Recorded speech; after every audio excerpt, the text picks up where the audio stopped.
certainly get the sense of what people are facing right now on that street. We heard that one woman say, hey, this is a tough neighborhood. We occasionally hear a gunshot. She said, but nothing like this. And that goes double for what Alice and what Hazel said. When literally, they said they were driving into the scene and they could hear shots from a few blocks away. Alice made the good point that the tricky thing about shots, particularly in a location like this with a lot of buildings, some taller, some shorter, is that you don't particularly know where they're coming from. Exactly. There are echoes. Are the bullets coming from here? Is it coming from there? Which direction are the bullets heading? So wise to tell everyone, just stay away from the location. Absolutely. And Carlos, the gentleman that Alice spoke to, was talking about how he saw a bullet hit a house. That's another issue that they're dealing with, is with law enforcement to evacuate people from the immediate area. He said that he was told to stay inside his store, and they locked the store for the moment before until it was safe for them to kind of retreat. And then the woman that Hazel spoke to, she's a mom.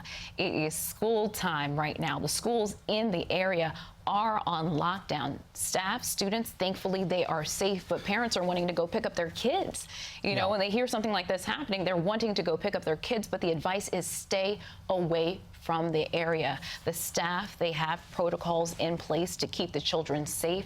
The best thing that you can do is just to kind of leave them there in school and stay away from the area until further notice. Now, we should point out we were interviewing a few people who were telling some stories there, and we often know in breaking news, the first casualty of breaking news story is literally knowing exactly what the truth is. We can never be quite sure. Some people hear things, they repeat things, but you had pointed out a U-Haul truck in that area, and then this other woman pointed out that she thought perhaps that there had been either weapons or people coming out of that vehicle. It's just not clear right now, but people say things. We're not 100% sure to how to piece it all together now, because we're literally on the ground here, where police are trying to do this from the perspective of 30,000 feet. In the meantime, just to give you an idea of all the assets on the ground, we have New Jersey State Police, Jersey City Police Department, also police assets from the K-9 unit, the bomb unit, Marine Services, Aviation, Field Ops, Tactical Patrol, Central Security, Trafficking, and in the Emergency Response Bureau. So you can just imagine, and we are told that the FBI is also assisting in this case.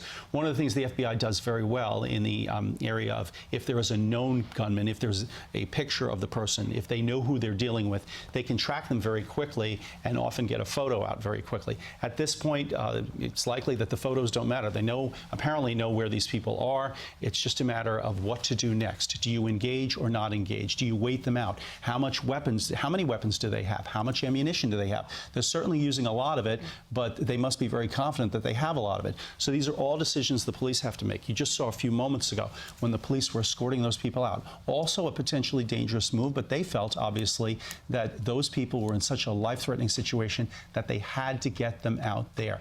Now, we heard those pieces of tape.